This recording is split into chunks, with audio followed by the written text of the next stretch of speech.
Shalom, shalom, peuple de Dieu, j'espère que vous allez bien, c'est votre servante Emma Blessings. Aujourd'hui, j'ai une courte exhortation sur le thème Sois prudent et fais preuve de discernement. Je regardais une vidéo TikTok aujourd'hui que ma fille m'envoyait où on voyait une histoire vraie, vous savez, ces histoires vraies qu'on a l'habitude de voir aussi des fois dans les téléfilms, d'une jeune femme qui, aux États-Unis, est partie en fait en balade avec ses meilleurs amis, soi-disant, et qui n'est jamais rentrée chez elle en fait parce qu'elle a été retrouvée morte quelques temps après. Et là, j'attire en fait notre attention à tous sur les fréquentations que nous avons, hein. La Bible nous dit que les mauvaises compagnies corrompent les bonnes mœurs. La Bible nous dit également de ne pas fréquenter les moqueurs, hein. La Bible nous dit de choisir nos fréquentations avec soin. Notre entourage a une grande influence sur la destination que nous aurons. Est-ce que nous finirons bien notre vie ou est-ce que nous la terminerons mal ou est-ce que nous aurons des ennuis en fonction de l'entourage que nous serons choisis. Et il est également dit que nous sommes la somme des 5 personnes que nous fréquentons le plus. Donc choisissons extrêmement bien notre entourage et en tant que chrétiens, privilégions vraiment des personnes qui sont assises dans la parole, des personnes qui ont la crainte de Dieu, des personnes qui ont à cœur de nous faire grandir, de nous emmener plus loin, de nous motiver. C'est vrai qu'on dit très souvent aussi que ceux qui sont avec les aigles deviennent des aigles, mais si tu traînes avec ceux qui te tirent vers le bas, tu vas mal finir. Donc vraiment, je t'encourage à choisir ton entourage avec soin. Donc cette jeune fille qui a été retrouvée morte a été en fait assassinée par les autres filles qui faisaient partie de ce clan-là. Et très souvent, nous avons cette habitude de dire vraiment, ça c'est ma personne, Azamutu Nangai, comme on dit même en lingala, hein. Ah, c'est vraiment ma meilleure amie, mon poteau, mon gars sûr, etc. Et en fait, j'ai presque envie de dire que le meilleur ami, le gars sûr n'existe pas si ce n'est Jésus-Christ. Soyons vraiment les meilleurs amis de Jésus-Christ. Alors, je suis pas du tout en train de dire qu'on ne doit pas avoir de meilleurs amis ou pas avoir d'amis du tout, mais je dis juste fréquentons les bonnes personnes et faisons preuve de beaucoup de prudence et de discernement. Lorsqu'une personne nous montre explicitement qu'elle ne nous aime pas, au travers des regards, au travers des paroles, au travers des attitudes et des comportements, de manière répétée et systématique, soyons prudents comme le serpent, la Bible nous le demande, hein. Nous avons été envoyés comme des brebis au milieu de nous, mais nous devons être prudents comme les serpents et simples comme la colombe. Ça veut dire que on doit faire preuve de discernement et lorsque l'on sent le danger, il faut savoir se retirer.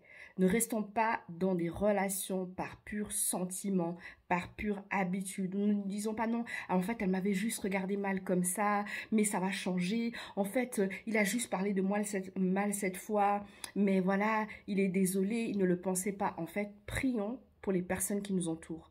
Demandons au Seigneur, demandons au Saint-Esprit le discernement. Demandons le discernement des esprits. Ayons cette habitude, en fait, de faire un check de notre entourage et de prier pour leur état d'âme. Seigneur, révèle-moi l'état d'âme des personnes qui m'entourent. Révèle-moi l'état d'âme des personnes qui sont à mes côtés. Parce qu'en fait, bien souvent, nous ne prions pas pour notre entourage et nous manquons certaines révélations. Le Saint-Esprit, le Seigneur, lorsque nous lui demandons, nous lui posons des questions, il nous répond toujours, tantôt d'une manière, tantôt d'une autre. Parfois, nous n'y prenons pas garde, mais il répond toujours. Prions, demandons, Seigneur, révèle-moi l'état d'âme de cette personne avec laquelle je parle tout le temps, avec laquelle je passe des heures au téléphone.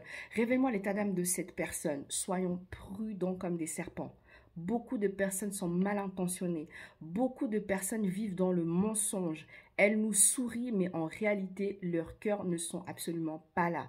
Faisons extrêmement attention. Oh, ça c'est ma meilleure amie. Elle ne pourra jamais me faire ça. Mais c'est ta meilleure amie, en fait, qui demain va te trahir et puis aller avec ton meilleur ami, avec ton mari même. Faisons très attention. La plupart des trahisons viennent des personnes qui sont proches de nous, viennent des personnes qui sont de notre entourage. Mais c'est souvent parce qu'on n'a pas pris le temps de faire ce check.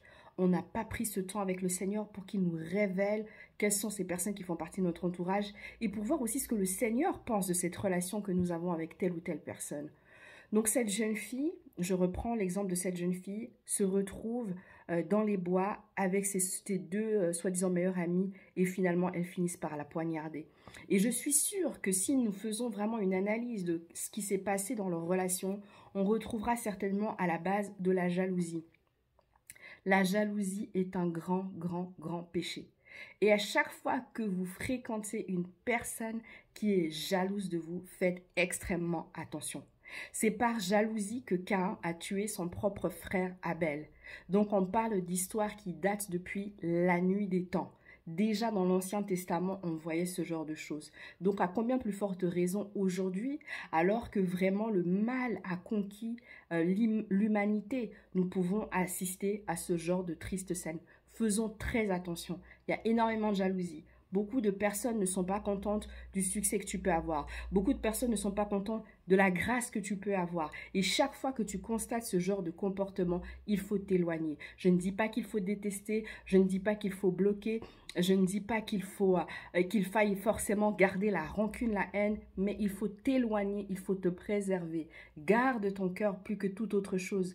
Ton cœur n'est pas une éponge qui est là pour absorber de la critique, des sentiments négatifs, toutes sortes de choses qui veulent te mettre plus bas que terre. Non. Ton cœur est là pour absorber de bonnes choses. Fréquente des bonnes personnes, des personnes qui ont des bonnes paroles, des personnes qui vont te porter vers le haut, des personnes qui vont t'encourager, des personnes que toi aussi tu pourras stimuler. Hein. Fréquente des personnes avec lesquelles il y a une relation de réciprocité. Hein. Cette personne t'appelle, tu l'appelles, il y a du donnant-donnant. Quand on voit qu'il y a trop de déséquilibre dans une relation, c'est en général mauvais signe. Mais surtout lorsque la personne nous montre très clairement qu'elle a un problème avec nous, qu'elle a de la jalousie, qu'elle a un complexe d'infériorité ou même de supériorité, d'ailleurs, il faut faire extrêmement attention et c'est des personnes de qui il faut même s'éloigner. Donc, choisissons extrêmement bien notre fréquentation, notre entourage et faisons preuve de discernement. Demandons au Seigneur qu'il nous révèle l'état d'âme des personnes qui nous entourent et restons prudents comme les serpents. Amen. Que le Seigneur vous bénisse, c'était votre sœur Emma Blessings. N'oubliez pas de vous abonner à la chaîne YouTube Emma Blessings, de partager, de commenter les vidéos. Très bientôt, je ferai une vidéo sur les 2 sujets que j'avais mis dans mes stories Instagram. Lorsque je parlais des relations, je vous ai posé 2 questions. Je vous ai demandé, est-ce qu'un chrétien peut flirter? Et la deuxième question, c'était, est-ce que s'il y a de la sorcellerie dans la famille de mon chéri, de ma chérie, est-ce que je dois mettre un terme à cette relation, oui ou non? Eh bien, une vidéo sur le sujet arrive très prochainement, donc restez véritablement connectés. Et demain soir à 18 h, la deuxième partie de l'émission avec la sœur Laetitia Beau sur le harcèlement scolaire sera diffusée sur la chaîne YouTube Emma Blessings. Donc ne manquez vraiment pas.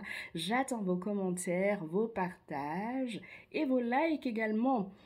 Et s'il y a des sujets qui n'ont pas encore été traités dans l'émission Sur ta parole ou que vous souhaiteriez que j'aborde tout simplement sur YouTube, Facebook ou Instagram, n'hésitez pas à me le laisser en commentaire. Que le Seigneur vous bénisse abondamment et passez une très très bonne soirée. À bientôt.